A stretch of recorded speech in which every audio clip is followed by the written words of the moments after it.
So, welcome to another Torbay Elite Fantasy Football podcast with myself, Mr. Bull, in a very, very grey and wet Paynton.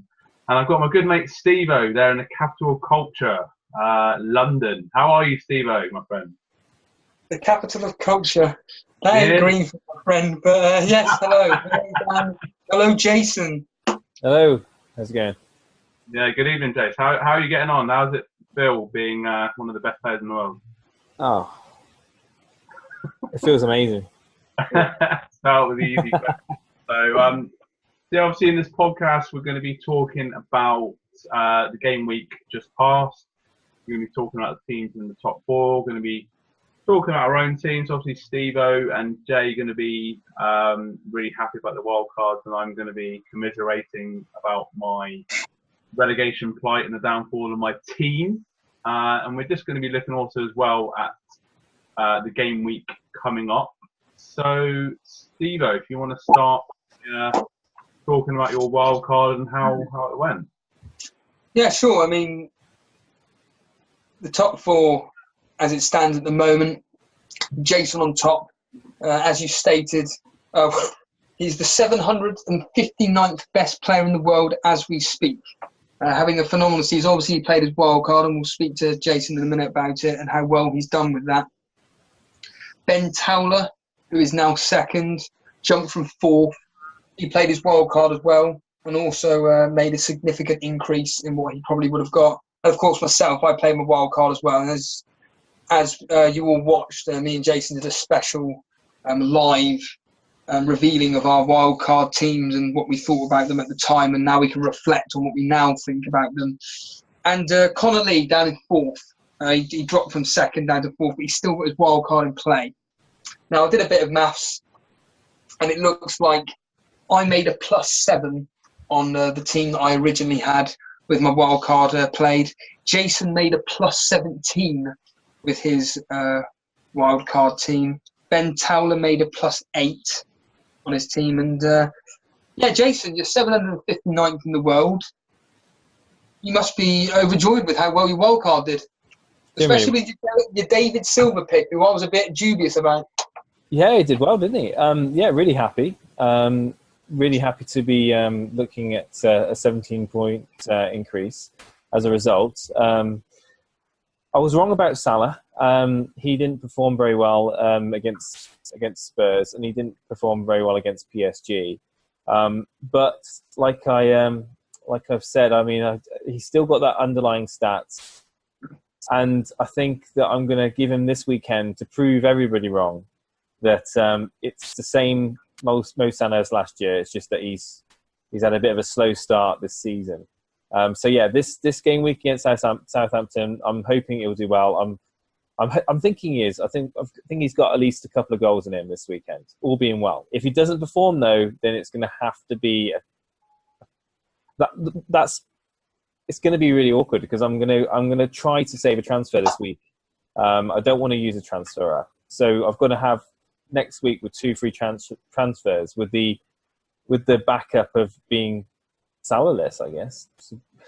Yeah, I mean, it's ironic, really, isn't it, that the team that Liverpool are playing this week, you had one of their cheap midfielders on your bench who outperformed Salah by 8 points, and that was Højbjerg. You must have been a bit gutted that he was on your bench at 10 points, but no one could have predicted his thunderbolt against Brighton on Monday afternoon. What a goal! I mean, on contrast to, of course, your absolutely sublime start to the season, and of course the same for me as well. I'm third, just below 14,000 in the world at the moment. But Dan, what's going on, mate? You dropped all the way down to 20th in our league.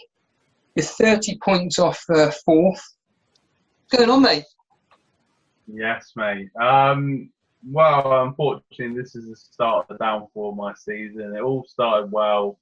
The evenings are getting darker, and the plight of my team is getting darker as well.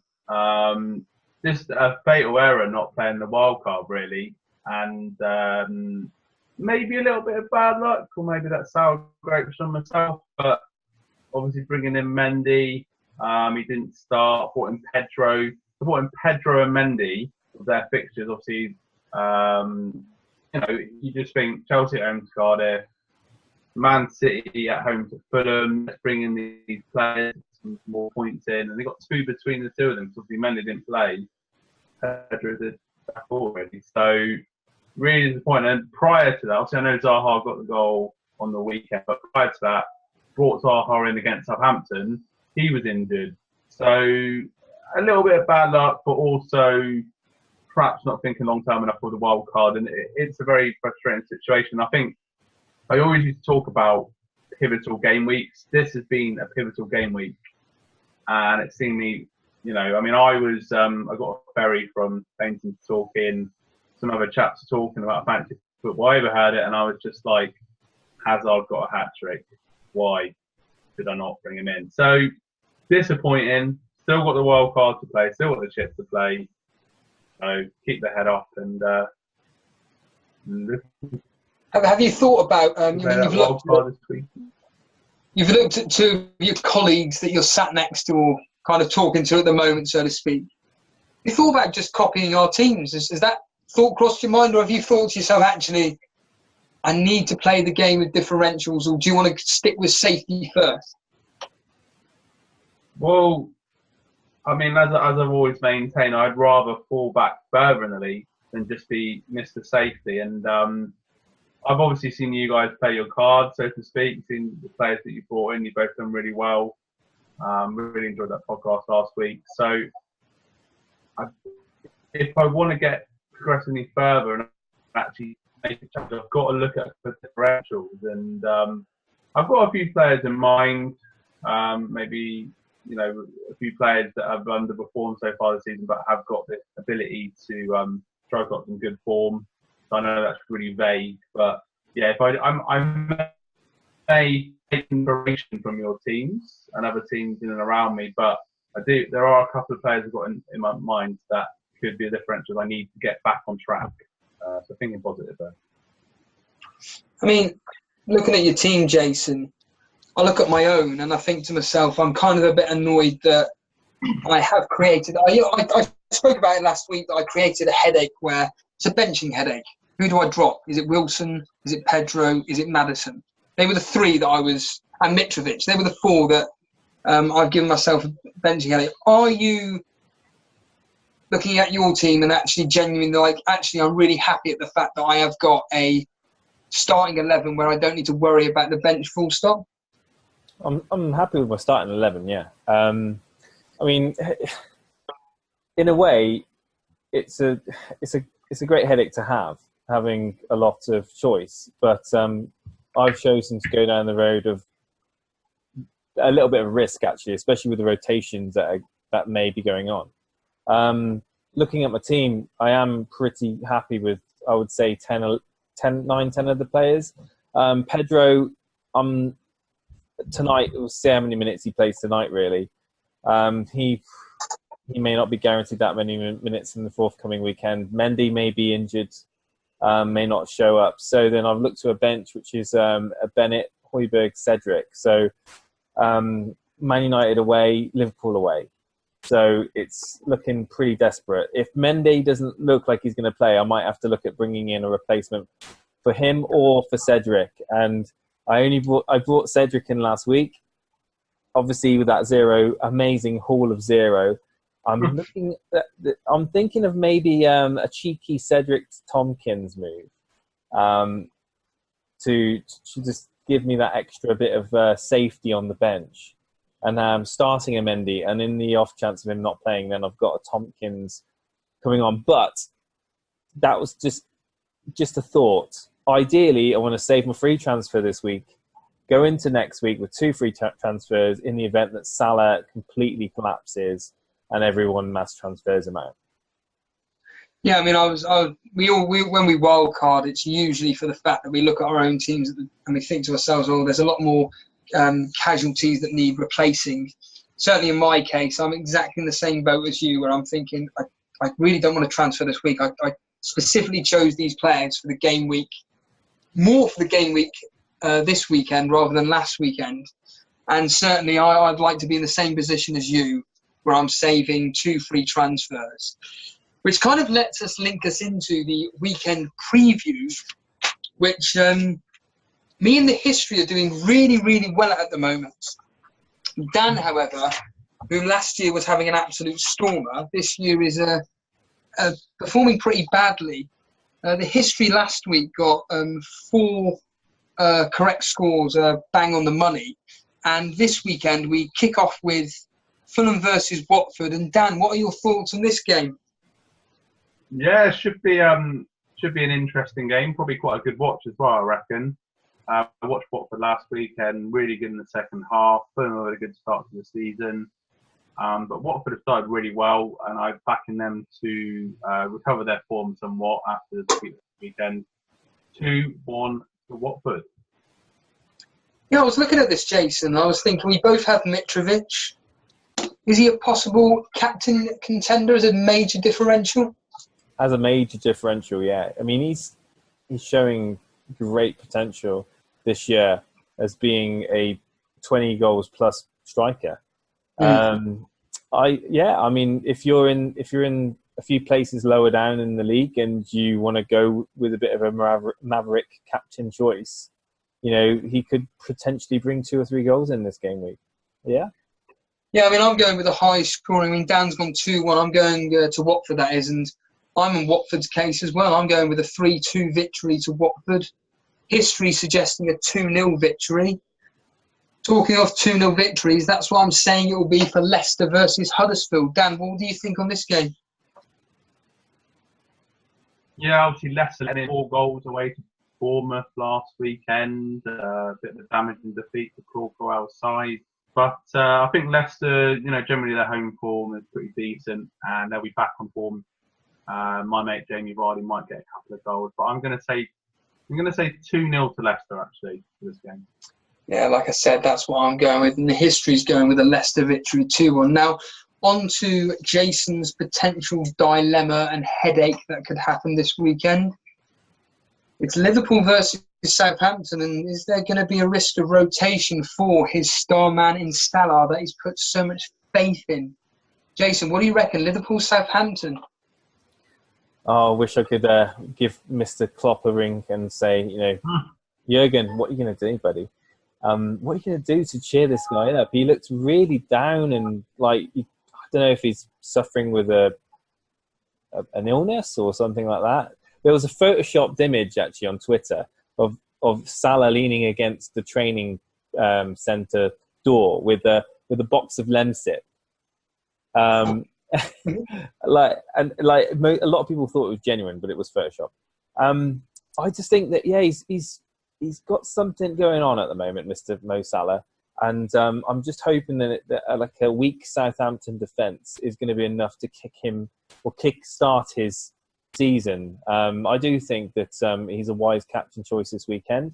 It is going to be the final straw with him. I can't risk him blanking another game week, especially with a price tag of 13 million, which could be used elsewhere.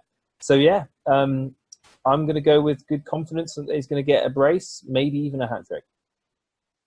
Oh, well, you think that he may match Hazard's heroics last week? I mean, Dan, history's going with a 2-0 victory. Southampton's form against Liverpool is actually pretty good. Over the last few games, admittedly, Liverpool have done pretty well against them. But, yeah, Dan, what do you think on this game, Liverpool-Southampton?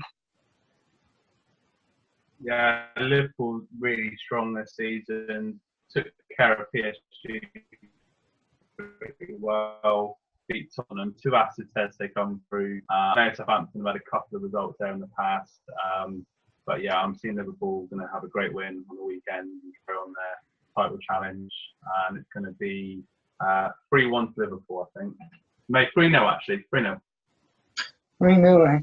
Well, I'm going with an extra goal. I'm going to go with 4-0. I am going to be on the older panic stations when one of my colleagues, Fatora, he's a major Liverpool fan, and I'm sure he'll keep me up to date with the score. And every time I keep saying this, every time a goal goes in, I'm going to be worried that it's going to be Salah.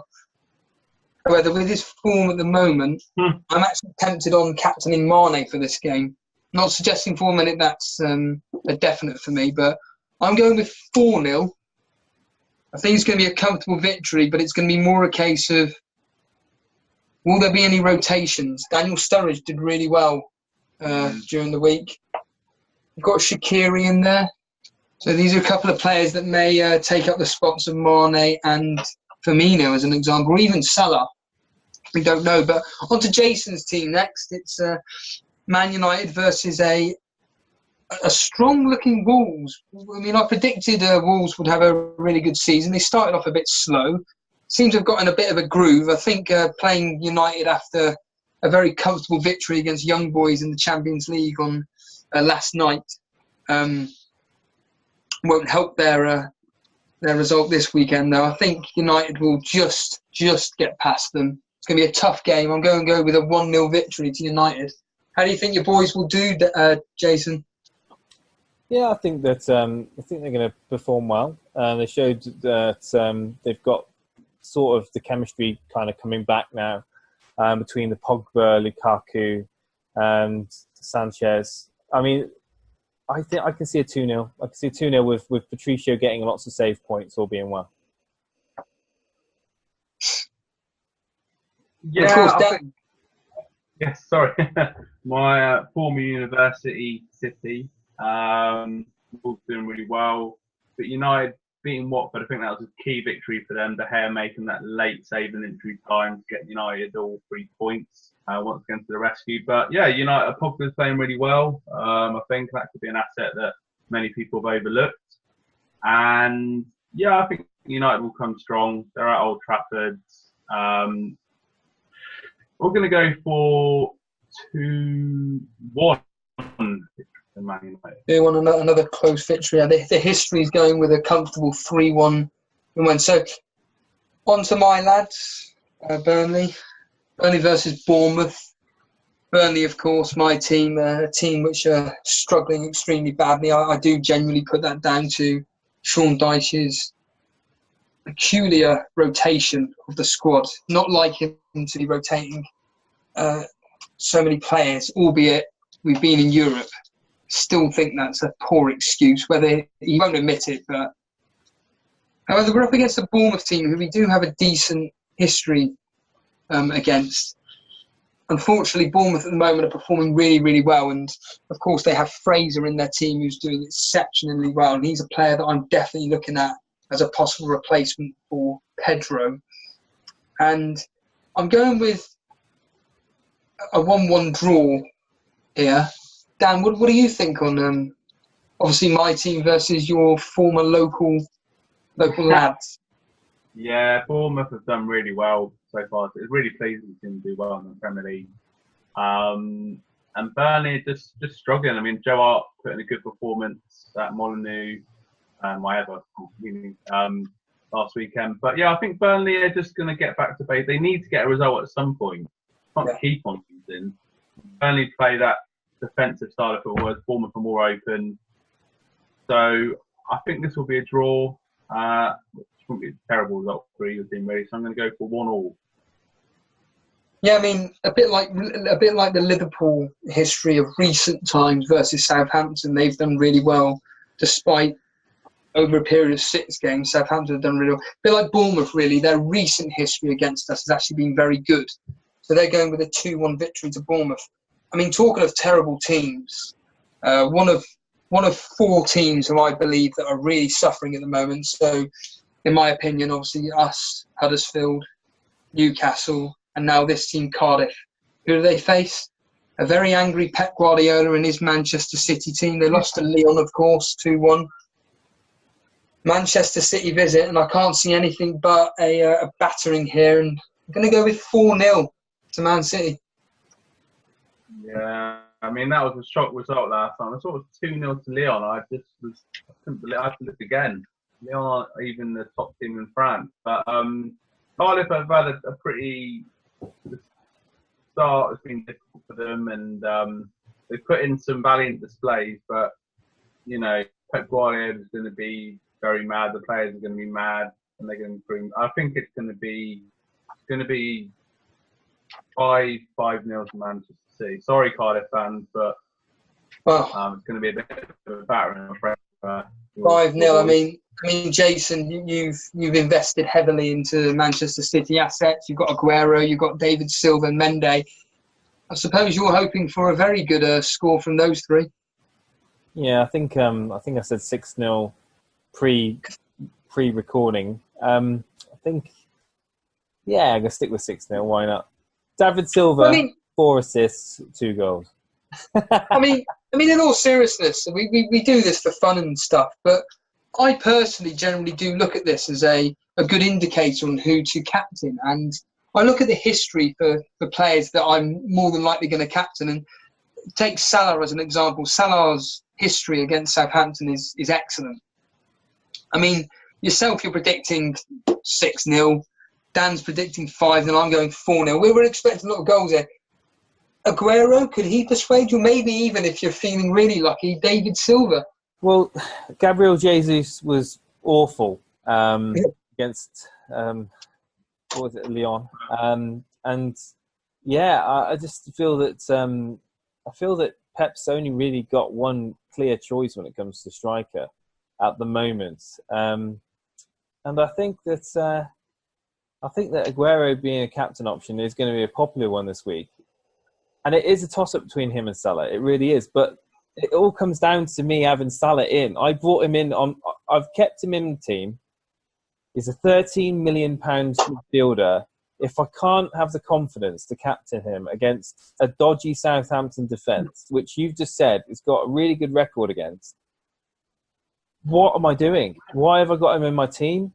And, you know, this is going to be make or break for my maybe for my season. Yeah, I mean, it's funny.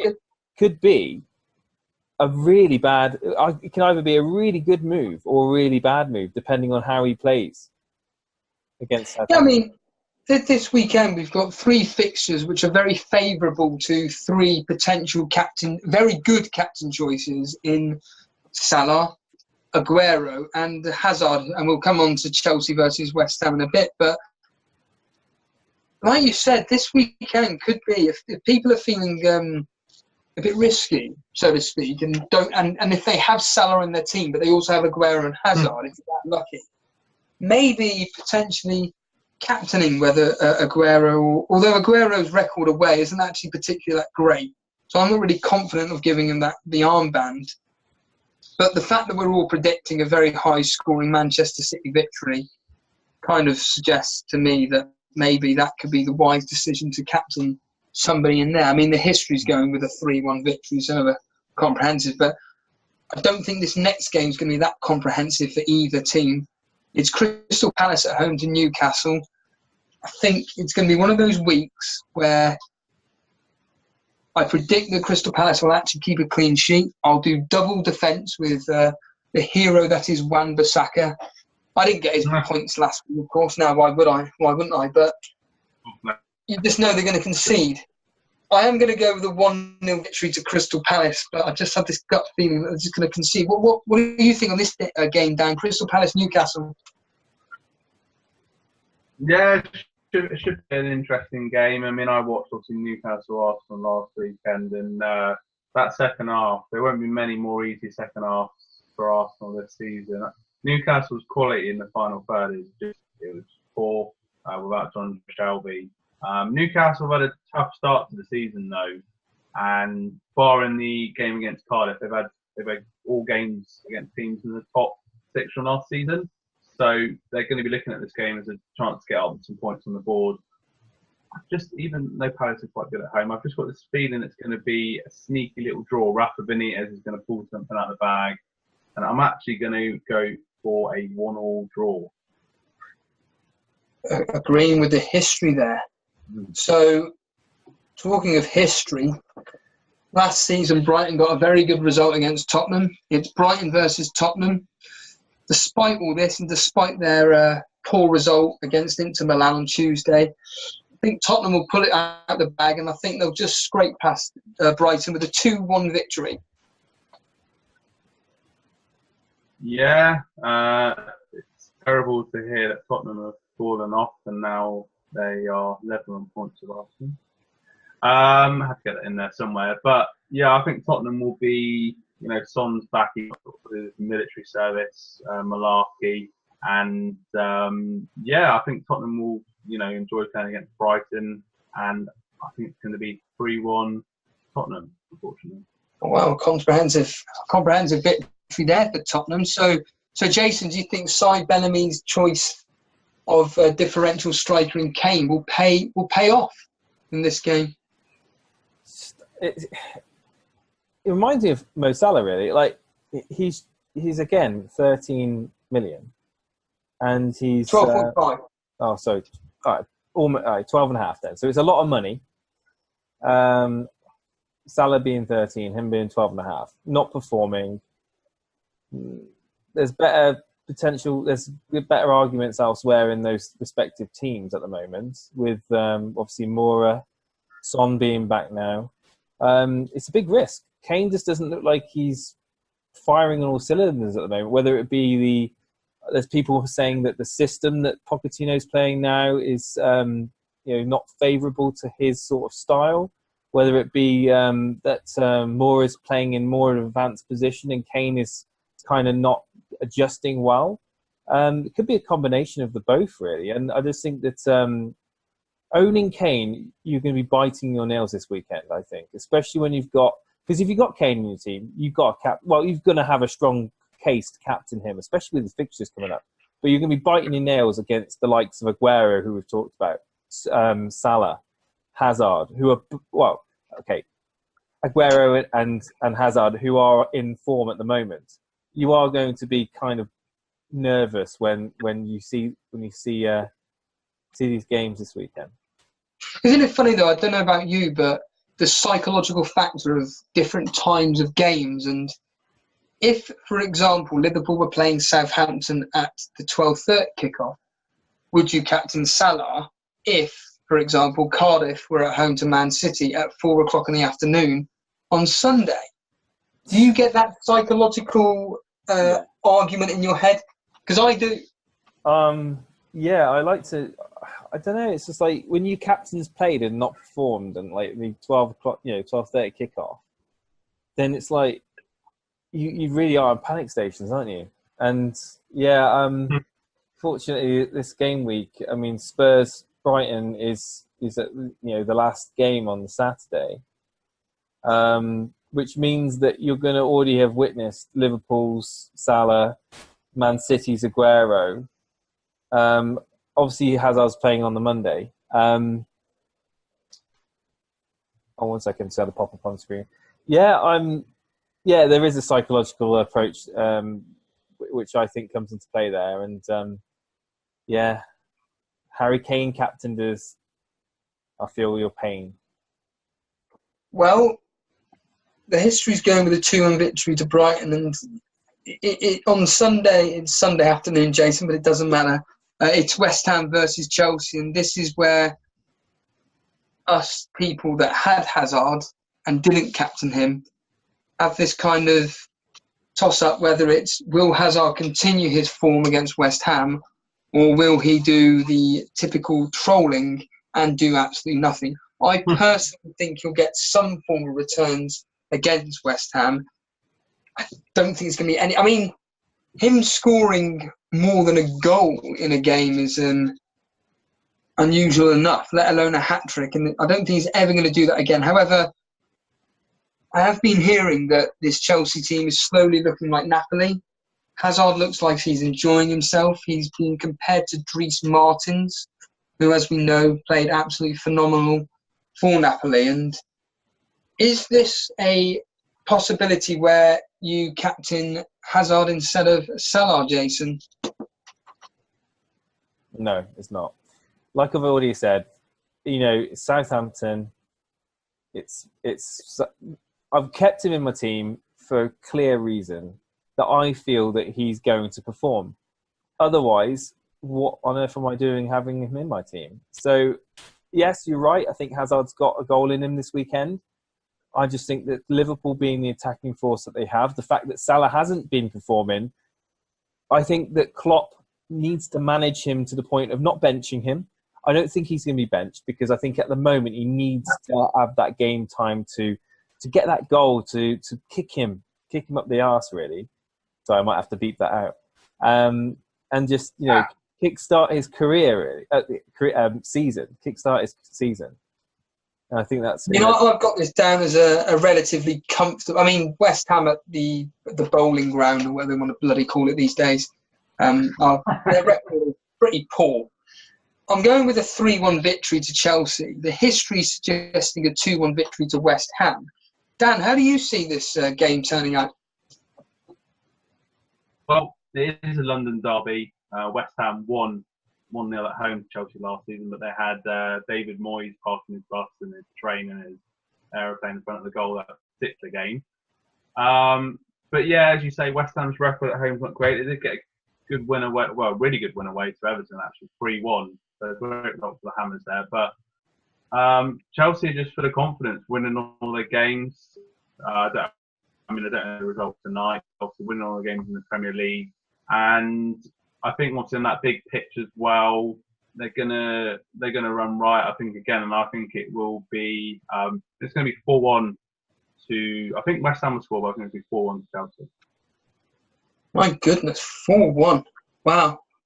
Sorry, Hammers. We're predicting a lot of goals here. Well, talking of predicting a lot of goals, I can see this next game involving a lot of goals, particularly for one team.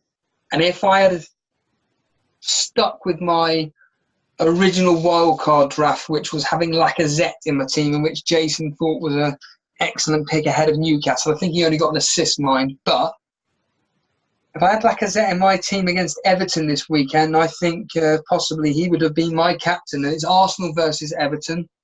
I think it's just got goals written all over it. I think they're all going to be in favour of Arsenal. However, they've got a very leaky defence, as Dan will attest to. But I'm going to go with 4-2. Blimey. Yeah, well, I could confirm that Lacazette has not started tonight in the Europa or Europa League, however it is you say it. So he'll be fresh and ready to go for the weekend in the Premier League. Well, pretty good record against... Yeah, just a pure interest, Anna. What is the team for Arsenal? Is there a second string? Is he taking it seriously? Bernd Leno's in goal, making his debut. Torreira's making his debut. Lichtsteiner's playing.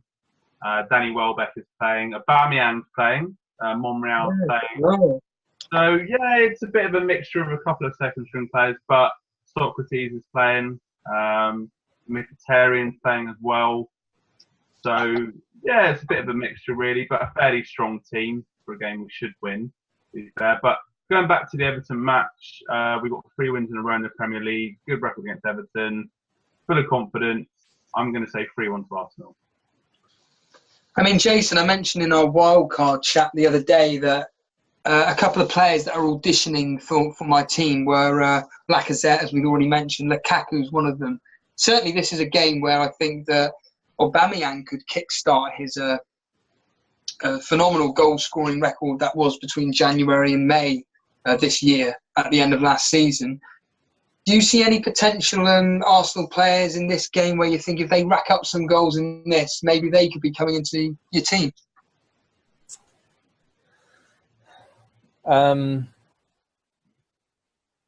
As it stands, no, because they're too expensive. The only player that I could have potentially got in is Mkhitaryan, and he's fallen out of favour and out of form. Lacazette is a possibility, but I'd have to downgrade from Salah to maybe to Fraser or something like that and upgrade one of Wilson or Mitrovic. But at the moment, I can't find. I don't see myself bringing anyone from Arsenal into my team at the moment. The same for Man United. The same from Tottenham. I just can't afford them. Having Salah, Hazard, Aguero in my team has meant that I've had to make cuts elsewhere, and until one of them gets chopped, then no considerations are going to be made. Yeah, I mean, this is obviously with Jason is 700. I keep banging on about it, but it's just such a phenomenal scoring rank at the moment of 759th in the world. And I wanted to ask you, do you ever think to yourself that yeah, I could win this. I could actually go and win a whole thing. Because for me personally, on Saturday, I was just below 9,000. I was something like 8,800th in the world. And I was genuinely thinking, this is going really, really well here. And even though I take our league very, very seriously, and that's the one that I really aim for, that overall ranking, I was actually thinking, actually, that's really caught my eyes here. And you're in a hell of a lot more of a better situation than me. I mean, I'm 28 points behind yourself. And do you think like this, or do you just think it's too early in the season to be considering winning the whole thing, or going for it at least? Going on my previous season performances, I've never been anywhere near this sort of rank. And I think that it's, this is the first season that I've actually put time and effort into actually like methodically picking my team, planning my team, looking at statistics, looking at, at possible differentials. I don't think that I like spend too much time pondering the possibility of winning it as much as other people might do in my position. I'm going to be quietly confident with my thought process and my position. But yeah, ask me the same question at Christmas, and we may have a bit of a different answer. I mean, one more final question for you, Dan. Looking forward, when are you thinking of hitting that wild card then? Because you've taken quite a lot of hits over the past 3 weeks. Is that wild card panic button slowly being pressed for you? Is it slowly coming to that time? I think it could be imminent. I actually saw Dan Benson on Saturday at Prestige, and we both agreed over a drink that we're both going to play a wild card, so I can't really go back on that, can I? But it's that situation where, like, as I said, taking these point hits to get back up the league, and then you just ended up sort of screwing yourself over. When you look at it, bringing in Mendy at home to Fulham, Pedro at home to Cardiff, Zaha at home to Southampton, those 3 players, 2 points between the 3 of them. So, you just can't really factor for these things. But yeah, I mean, I have the wild card in mind. I'm going to decide tomorrow, actually. I do like to, even though you're risking players going up in value, I do like to leave it a little bit late, because you've got to think about injury news. And the whole thing with the Europa League and the Champions League is there is a risk of rotation and fatigue and all these sort of things, and that plays into my mind a lot. But going on what I was saying earlier, if I want to get back up that league, I can't just copy and paste, wild cards from other teams. I can take inspiration, but I've basically got 3 players that I know have got FPL pedigree from seasons gone, and obviously quality players that haven't necessarily delivered the goods as of yet this season that I've got in my sights. I've scouted, and I am very much considering bringing in differentials with pedigree to, take a calculated risk and get back to that bloody league. Really, I mean, I'm the one that always says I have a terrible start, and I've kind of lived up to that sort of last few weeks. But yeah, so in a long-winded answer to your question, well, it's imminent. Just whether I press the button this weekend. Oh, there we have it, Dan. There we have it. So yes, thank you again for watching our Tour Belly podcast. I've actually recorded 2 tonight, but you're only going to see 1. But hope you enjoyed watching. Thanks, guys, for taking part. We do have a YouTube channel now, so you probably are watching us on the YouTube channel. So if you can like it and you can subscribe to the channel, that would be really helpful to get us up the rankings on YouTube. And the whole idea of this is to get the league, increase the profile of the league, thinking ahead for future seasons so we can get more players in the league, bigger prize money, everybody wins. So yeah, that's the idea with that. So it'd be cool if people could subscribe to it, and obviously check us out on Instagram as well. And yes, we really enjoyed this podcast. Hope you all your weekend of football and avoid the rain. And enjoy the boxing as well, watching that. But yeah, have a good weekend, guys. And I'll see you all soon. If you've got any questions you want to ask us for next week's podcast, put them in the comment section below. This is the guy to ask the questions to. 759th in the world. Take advantage. Take advantage while you can. Goodbye, everybody. All right. Thanks a lot, guys. Cheers.